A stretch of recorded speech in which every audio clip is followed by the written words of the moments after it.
para 1910, el verano anterior al estallido de la Revolución Mexicana, la cervecería Cuauhtémoc ya está bien establecida. Pero ¿qué va a pasar en 1919? En 1919 Monterrey va a tener, o más bien Nuevo León va a tener alrededor de 4 gobernadores, villistas, carrancistas, constitucionalistas, pero uno en el verano, en marzo de 1919 hay un periódico, El Porvenir. Sí, señor.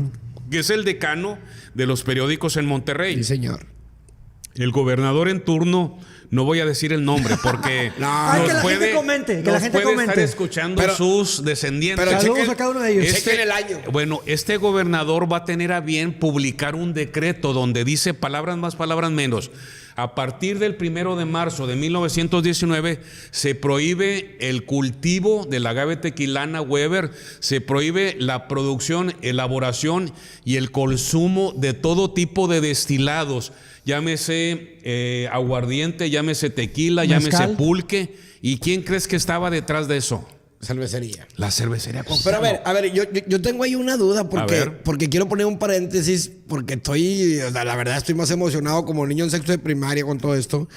Porque si bien es sabido que hubo alguna presión que ahorita nos vas a platicar, estoy seguro, fue a raíz del auge que tuvo allá en aquella carta blanca que llega y fue parteaguas el periódico decir, ya no va a haber estos destilados.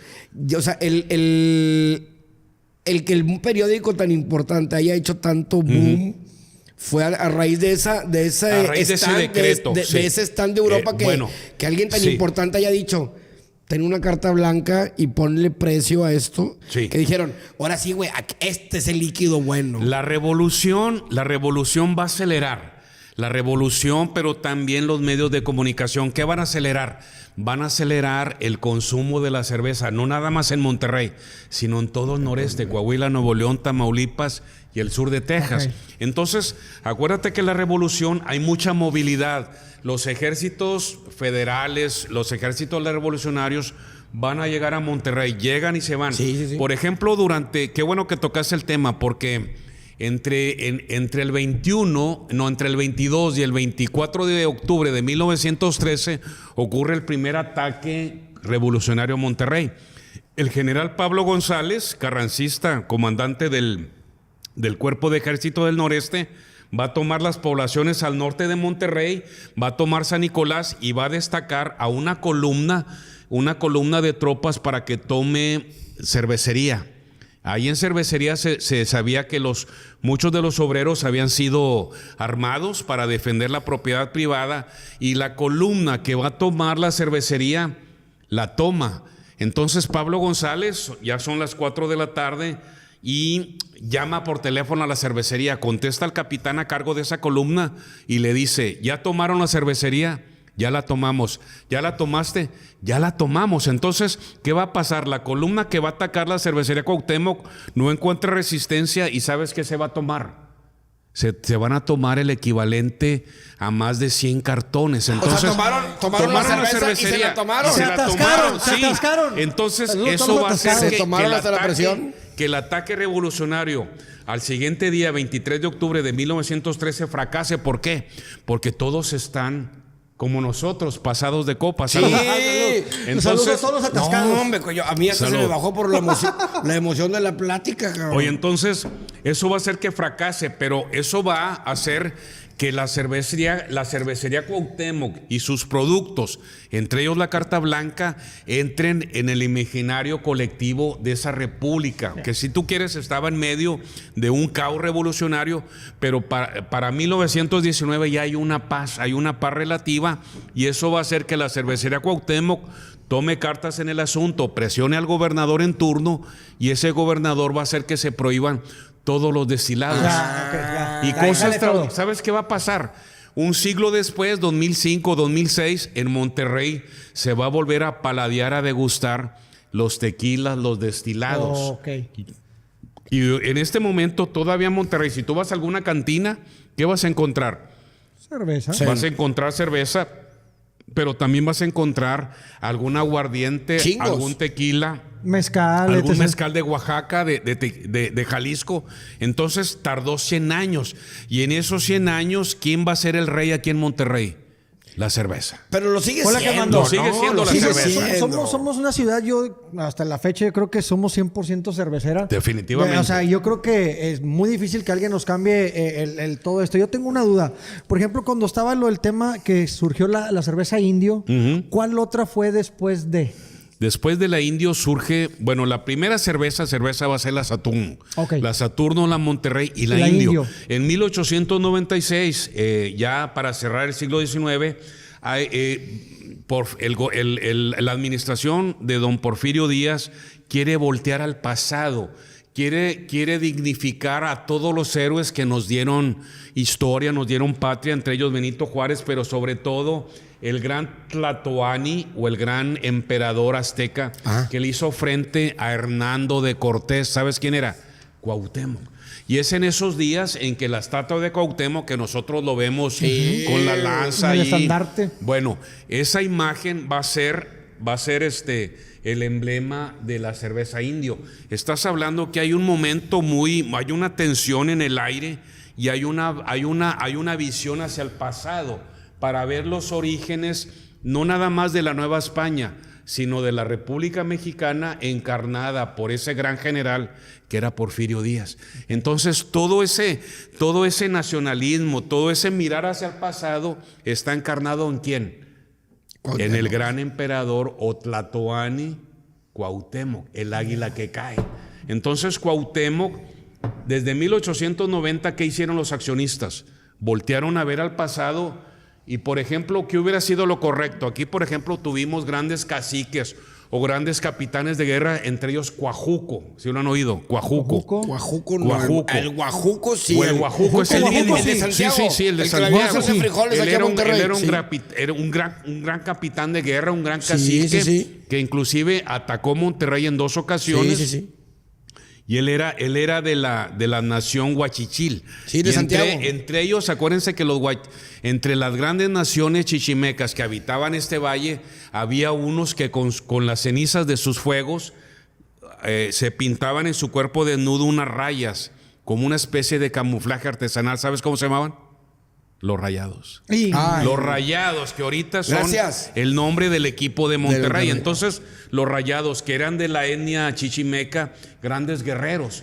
Entonces, la cervecería Cuauhtémoc voltea hacia atrás y toma todo ese bagaje histórico que está y va a nombrar la cerveza Cuauhtémoc. Pero para 1919 hay esa conspiración y se saca del juego a todos los destilados. ¿Y quién va a ser la reina en esa época? La cerveza. Y por cierto, la única cerveza que se bebía aquí en Monterrey, ¿cuál era? Carta Blanca. Claro.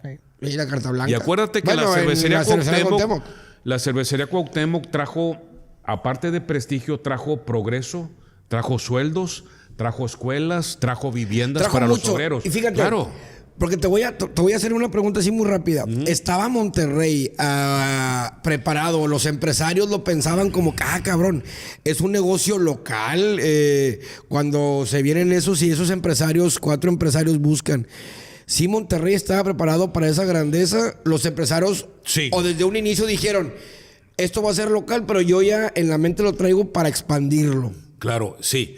Va a ser local, pero con miras hacia un mercado ya lo globalizado. traían mentalmente. La globalización no es del siglo XX. La globalización data desde los fenicios, 2000 años antes de Cristo. Sí. Pero a fines del siglo XIX, ¿qué va a propiciar esa globalización?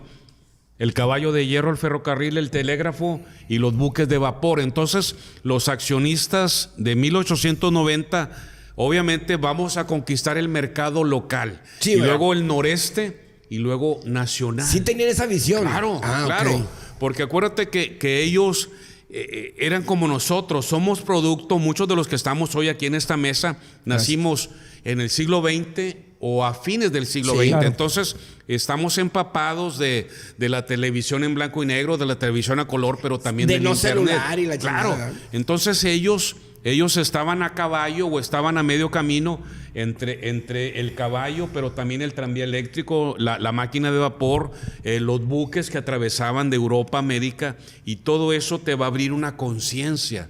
Entonces los empresarios regiomontanos de fines del 19, principios del 20 tenían esa mentalidad. Ya habían visto los pedos de allá, más Claro, lo que se venía. voy a Sí. conquistar, me voy a afianzar aquí en Monterrey, pero voy a ver, ¿y qué va a pasar? Para 1905, la cervecería Cuauhtémoc va a abrir una agencia en la Ciudad de México.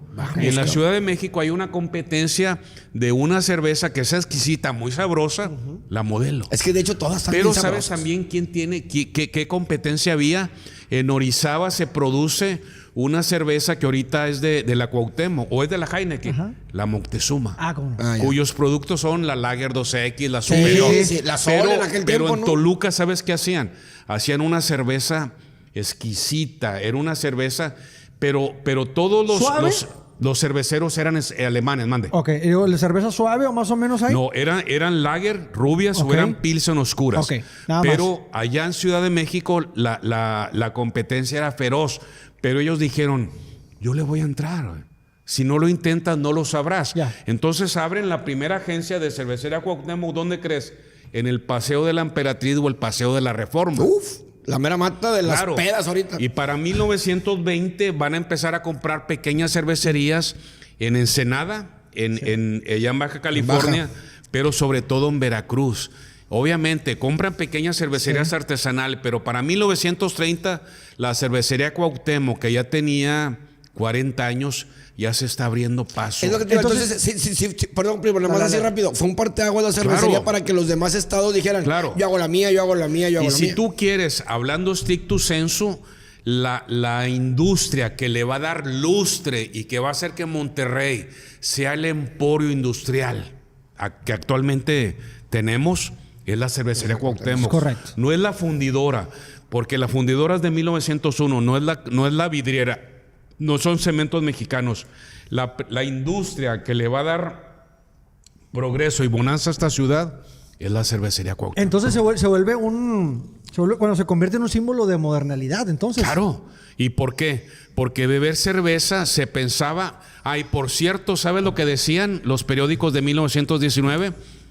El mezcal, el tequila, el aguardiente son bebidas que propician la criminalidad y separan... claro. Se volvió algo negativo. Claro, Lo y que pasa separan es que a las familias. En cambio, la apoyado. cerveza es una bebida de moderación que entra a los hogares católicos. Ya. Y sabes que había publicidad que hasta el bebé podía Sí, tomar cerveza. Pero bueno, eso me imagino que fue parte de la estrategia Claro, para sacar al mercado. El que le llamamos ahora el marketing. ¿verdad? Vamos a ver, tengo que pelear contra todo este monstruo Claro. que ya existe, pues voy a joder. Y luego, por ejemplo, en 1955, ¿sabes lo que va a hacer la cervecería Cuauhtémoc? Van a empezar a enviar publicidad donde la mujer puede beber cerveza. Y en aquel tiempo. Claro, en 1955. Entra por el otro lado para Claro. poder abarcar más mercado, entonces, ¿no? Sí, entonces estás hablando que la cerveza va a ser la verdadera industria que va a detonar el desarrollo industrial de esta ciudad.